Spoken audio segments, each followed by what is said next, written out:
all are welcome to our YouTube channel online study corner. आज के इस video में हम बात करने वाले हैं the major poets writers of Anglo Saxon period, यानी कि आज हम डिस्कस करेंगे कि एंग्लो सेक्शन पीरियड में कौन कौन से पोएट्स और राइटर्स काफी फेमस रहे और उन्होंने कौन कौन सी पोइट्री लिटरेचर को प्रदान की, उनका क्या कंट्रीब्यूशन रहा लिटरेचर में।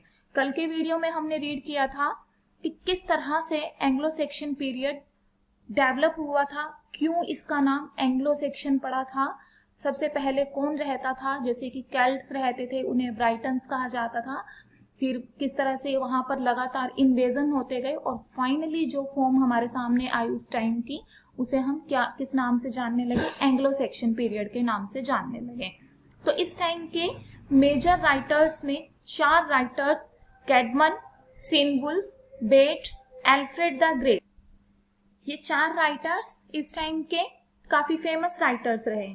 तो इन एंग्लो सेक्शन लिटरेचर को 2 डिविजन्स में डिवाइड किया गया और ये 2 डिविजन्स कौन कौन सी थी, एक पैगन और दूसरी क्रिश्चियंस।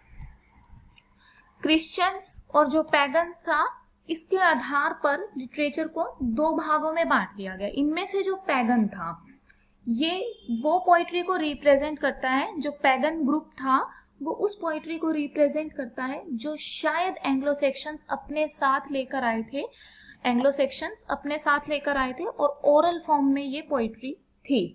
और ये जो ओरल पोइट्री थी ना, इसी ने लिटरेचर के लिए क्रूड मटेरियल का काम किया। मतलब यही जो ओरल फॉर्म में लिटरेचर था, यही बाद में एंग्लो सेक्शन लिटरेचर के रूप में विकसित हुआ। दूसरा था क्रिश्चियंस का ग्रुप, और ये जो क्रिश्चियंस का ग्रुप था, ये अपने साथ उन पोइट्रीज को या उन राइटिंग्स को लेकर आया जो मंक्स से रिलेटेड थी, साधु सन्यासियों से रिलेटेड थी। और अब ये जो क्रिश्चियन ग्रुप था, ये मंक्स से रिलेटेड जब पोइट्री लेकर आया, तो जो पहले वाला ग्रुप था, यानी जो पैगन ग्रुप था, वो जिस पोइट्री को लेकर आया था, वो पोइट्री अपने आप ही समाप्त हो गई। अब क्रिश्चियंस के ग्रुप के द्वारा लाई गई जो पोइट्री थी, उसका शिक्षा के ऊपर बहुत प्रभाव पड़ा, लेकिन इसका लिटरेचर पर कोई गहरा या लॉन्ग लास्टिंग इफेक्ट हमें दिखाई नहीं देता है। क्रिश्चियंस के ग्रुप में जो लैंग्वेज थी, जिस टाइम पर क्रिश्चियन लिटरेचर विकसित हुआ, उस टाइम पर कॉमन जो लैंग्वेज थी, कॉमन मैन की जो लैंग्वेज थी, वो इंग्लिश थी। लेकिन इन मंक्स के पास इंग्लिश के अलावा लैटिन लैंग्वेज का भी एक भरपूर भंडार था, जिसे वो अपनी पोइट्री के अंदर यूज करते थे या अपनी राइटिंग्स के अंदर यूज करते थे।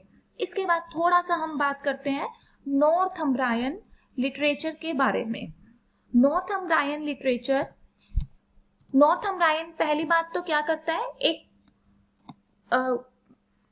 प्लेस को रिप्रेजेंट करता है, और इस प्लेस के लिटरेचर के अकॉर्डिंग जो 2 क्रिश्चियन स्कूल्स थे या जो 2 क्रिश्चियन विचारधाराएं थी, वो अस्तित्व में आई।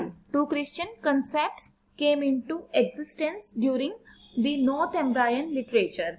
और इसमें जो पहला कंसेप्ट था वो था ऑगस्टाइन से रिलेटेड, और जो दूसरा कंसेप्ट था वो था संतों से रिलेटेड। ऑगस्टाइन से रिलेटेड जो कंसेप्ट था या ऑगस्टाइन के नेतृत्व में विकसित हुआ जो लिटरेचर था, वो इंग्लैंड के साउदर्न सेंटर के अंदर विकसित हुआ, जबकि जो संतों के अंडर विकसित हुआ लिटरेचर था, वो सदियों तक यहाँ पर विकसित होता रहा, और खासकर वेस्टर्न यूरोप में, राइट। और जो नॉर्थम्ब्रायन लिटरेचर था, इसी के अंडर 3 महान राइटर्स एंग्लो सेक्शन पीरियड के हम पढ़ेंगे, वो है कैडमन, सीनवुल्फ और बेट।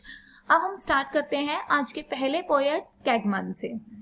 कैडमन कौन थे? कैडमन को हम first poet in English literature के रूप में जानते हैं, मतलब इंग्लिश लिटरेचर के पहले पोएट के रूप में इसे जाना जाता है। ऐसा पहला पोएट जिसके लिए हम एक स्पेसिफिक नाम या डेट तय कर सकते हैं। मतलब उस टाइम के मोस्टली जो पोएट्स थे एंग्लो सेक्शन लिटरेचर के, उनकी पोइट्री को प्रॉपरली नहीं कहा जा सकता था कि क्या ये पोइट्री इसी पोएट के द्वारा लिखी गई है, या फिर जो पोइट्री मिलती थी उनके पोएट्स का नाम हम डिफाइन नहीं कर पाते थे, वो किस एज से, मतलब किस टाइम से बिलोंग करता था, उस टाइम को हम स्पेसिफिकली नहीं बता पाते थे। लेकिन कैडमन ऐसे पोएट हैं जिसको स्पेसिफिकली बताया जा सकता है कि वो 7th सेंचुरी से बिलोंग करते थे इस टाइम, इस लिटरेचर में, राइट।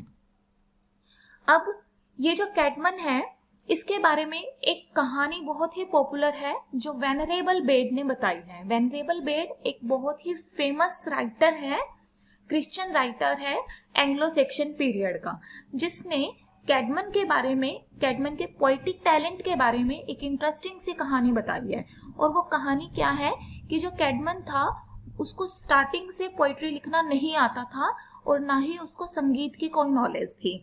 वो एक बहुत ही सिंपल सा व्यक्ति था और उस टाइम की परंपरा के अकॉर्डिंग क्या होता था कि जब भी कोई फेस्टिविटी, जब भी कोई त्योहार मनाया जाता था तो जितने भी गेस्ट होते थे वो अपनी अपनी टर्न के अकॉर्डिंग संगीत गाते थे। लेकिन इस संगीत में जब भी कैडमन की बारी आती थी तो वो अशेम्ड फील करता था because he had no knowledge of any art of music और पोएट्री। सो वो क्या करता था, जब उसकी टर्न आती थी तो वो वहां से उठकर चला जाता था। ऐसी ही एक फेस्टिविटी में जब कैडमन की टर्न आती है तो वो उठकर चला जाता है वहां से, और उस रात उसको स्टेबल के अंदर, अस्तबल के अंदर घोड़ों की देखभाल करने की ड्यूटी दी जाती है। यूजुअल टाइम पर जब कैडमन उस दिन सो जाता है तो कोई व्यक्ति उसके पास आता है, वास्तव में माना जाता है कि वो गॉड था जो व्यक्ति उसके पास आता है, और वो उसको कहता है कि कैडमन सिंग मी अ सॉन्ग। लेकिन कैडमन कहता है कि I can not sing because I do not know how to sing, I have no knowledge about the art of singing. लेकिन वो व्यक्ति दोबारा से उसे कहता है कि कैडमन सिंग मी अ सॉन्ग। तब कैडमन कहता है कि what can I sing, what shall I sing। और अब जो व्यक्ति है वो कहता है कि sing the beginning of the creation, जो प्रकृति की रचना है उसके बारे में गाओ, किस तरह से उसकी रचना प्रारंभ हुई इसके बारे में गाओ। और जो सबसे इंटरेस्टिंग थिंग क्या है कि नेक्स्ट डे जब वो उठता है तो उसके पास एक नॉलेज होती है कि किस तरह से वो पोएट्री लिखे, किस तरह से वो पोएम की रचना करे। तो ये स्टोरी थी जो वेनरेबल बेड ने कैडमन के बारे में, कैडमन के पोएटिक टैलेंट की डेवलपमेंट के बारे में लिखी। अब पोएट ने क्या किया, नेक्स्ट डे जब वो उठता है तो उसके पास पोएटिक टैलेंट आ जाता है और वो स्क्रिप्चर की फ्री पैराफ्रेजेस करता है, यानी ग्रंथों की पैराफ्रेजेस करता है। और यही उसकी तरफ से इंग्लिश लिटरेचर के लिए एक बहुत बड़ा कंट्रीब्यूशन था। स्क्रिप्चर्स की इस फ्री पैराफ्रेजेस को उसने 3 पार्ट्स में डिवाइडेड किया है। जो पहला पार्ट है उसमें उसने जेनेसिस के बारे में लिखा है, जेनेसिस यानी कि प्रकृति की उत्पत्ति के बारे में लिखा है। दूसरे पार्ट में उसने एक्सोडस के बारे में लिखा है। एक्सोडस क्या होता है कि किस तरह से जो प्रकृति है उसका बहिर्गमन हुआ, निर्गमन हुआ। और थर्ड पार्ट में उसने डैनियल के बारे में लिखा है। इस 3 पैराफ्रेजेस के ये 3 पार्ट्स है, राइट। अब और ये 3 जो पैराफ्रेजेस थी स्क्रिप्चर्स की कैडमन के द्वारा की गई, इनकी तुलना आमतौर पर पैराडाइज लॉस्ट से की जाती है। और जैसा कि इन स्क्रिप्चर की पैराफ्रेजेस की तुलना पैराडाइज लॉस्ट से की जाती है तो कैडमन की तुलना जॉन मिल्टन से की जाती है। And this was the reason Caedmon was also called Milton of Anglo Saxon period. यही कारण है कि कैडमन को हम एंग्लो सेक्शन पीरियड के मिल्टन के तौर पर भी जानते हैं। अब ये तो था 3 पैराफ्रेजेस ऑफ स्क्रिप्चर्स के बारे में। इसके अलावा राइटर ने कुछ और वर्क्स भी लिखे हैं। जैसे अगर हम बात करते हैं जूडिथ की, जो सेकंड बुक है वो क्या है, जूडिथ। जूडिथ जो है वो कंप्लीट फॉर्म में तो नहीं मिली है, लेकिन जूडिथ भी कैडमन का एक बहुत ही इंपॉर्टेंट और इंटरेस्टिंग वर्क है। जैसे 3 जो पैराफ्रेजेस थी स्क्रिप्चर्स की, वो क्या चीज शो करती थी, वो क्रिश्चियनिटी के वर्क को या रिलीजियस वर्क को शो करती थी। लेकिन जो जूडिथ है ये कैसा वर्क था, ये एक एडवेंचरस वर्क था। यहाँ पर हम इस वर्क के माध्यम से देख सकते हैं एंग्लो सेक्शन पीरियड्स के जो लिटरेचर था वो किस तरह से फोन था एडवेंचरस कहानियों का या फाइटिंग की कहानियों का। जूडिथ नाम की इस बुक के अंदर, जूडिथ नाम की इस पोइट्री के अंदर जूडिथ नाम का ही जो कैरेक्टर है वो हीरो है, और होलोफरनेस नाम का एक कैरेक्टर है जो कि विलन का पार्ट निभाता है। ये जो होलोफरनेस है इसको विकिंग प्रजाति का माना गया है, जिसे हमने कल के लेक्चर में रीड किया था।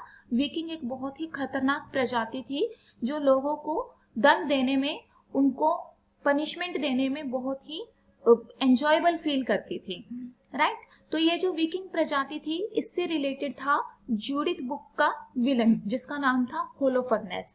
और होलोफरनेस को जूडिथ अपनी स्वॉर्ड के साथ लड़ता है उससे, और अपनी स्वॉर्ड से, तलवार से होलोफरनेस का सिर काटकर अपने जो लोग थे उनके वॉरियर्स के बीच में फेंक देता है। और इस तरह से ये जो सिर के काटकर फेंका जाना है ये जूडिथ की विजय का प्रतीक था।